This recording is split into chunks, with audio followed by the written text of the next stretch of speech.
by her, I've been spanked by her, and everybody else. I didn't appreciate it, because I said, I'm one of y'all. They said, well, we didn't like that position you took there. But you know, the one thing that I have learned in my movement, and I'm glad that folks came and participated. I heard some folks didn't want to come because I was here, didn't want to participate. You can't, look, this is a struggle. Sometimes we're going to be face to face, sometimes we're going to be back to back.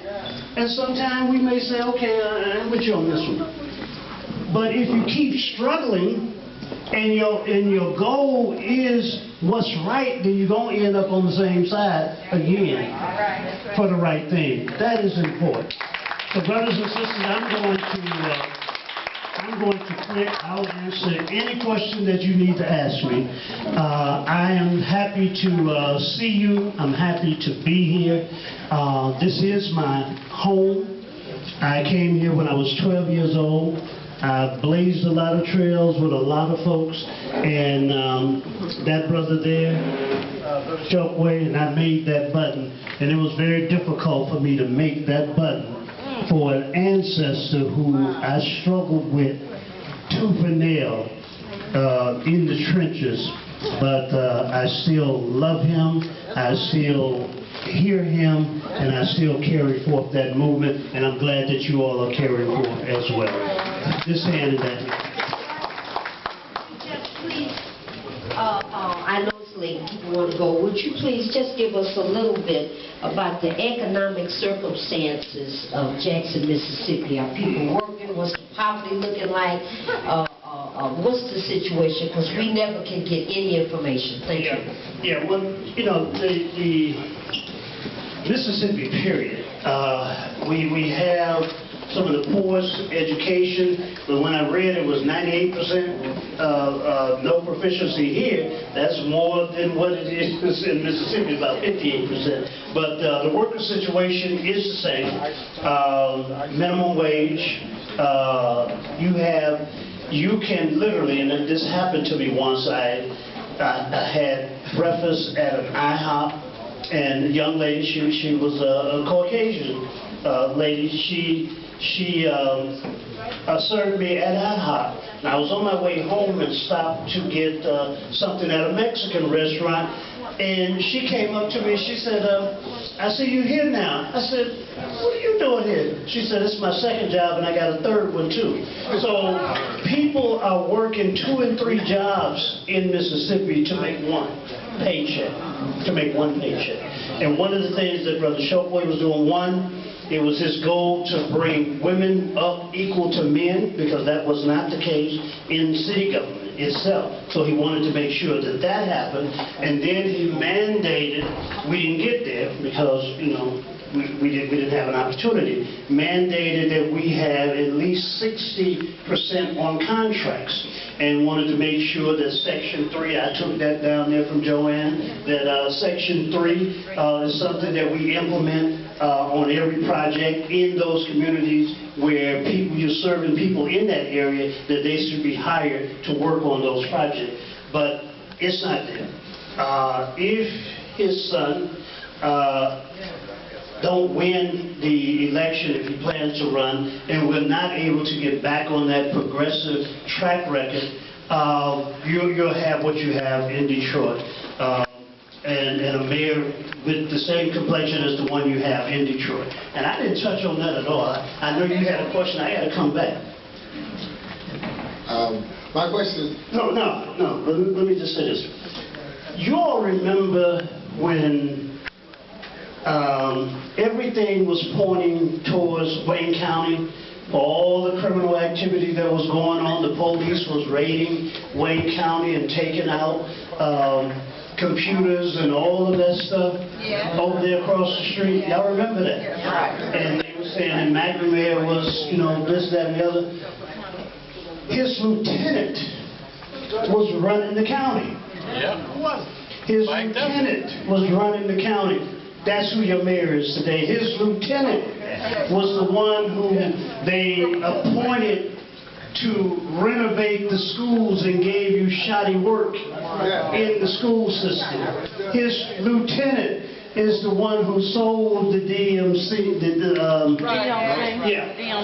medical center. Yeah. He said he saved them, he sold them, is what he did. He didn't save them. And so, when I found it very difficult when people said, you know, and folks, you know, like this, saying that this was their guy. This was their mayor. They wanted him to be mayor. And so what you see happening here is also going to happen in Jackson, Mississippi. There are a lot of black folks who work on different projects down there, which I thought was strange. But it's because, one, the wages are low, and I'm talking about construction jobs too, and also because the heat is hot. Now, some folks don't want those jobs, I'm sorry, but they don't pay the same that they pay for the construction workers up here. So it's bad, not only in Jackson, but also in the Delta and various other places as well. My question is... The unions are trying to organize. They're trying to organize the Nissan plant. Yeah, they're trying to organize Nissan, as well as with the fast food workers. They're doing that there as well. Yeah. My question is, have you heard, first of all, have you heard that the governor has now established a Bangladesh town? You never heard it? No, I haven't heard it. Okay, well, it just came out. But that's a prelude to my question. Yeah. When we talked about African town back Well, he in the wouldn't day. get there. He probably would have given you African town. Do you think he would have? No, I don't. All right. Any other questions? Yeah, I wonder if you could just kind of tell us a little bit of what Jackson Rise was about, and if that's a concept that people could have embraced and might be even work here. Well, yeah, it's about dealing with, again, economic development, cooperatives with the land. We wanted to get a number of the abandoned property and land into the hands of the cooperative movement. You have Jackson, Corporation Jackson, that's doing some work there. But that whole Kush plan that came out and was developed that we never got to in terms of making sure that we had, and that's what Nicaragua and various other places that we were going to be working with. I always say Nicaragua, that's not what I mean. Yeah, the brothers and sisters there was going to work with us as well to try to create that. So it's nothing is happening with it, really, not right now. Okay, we have a question right here.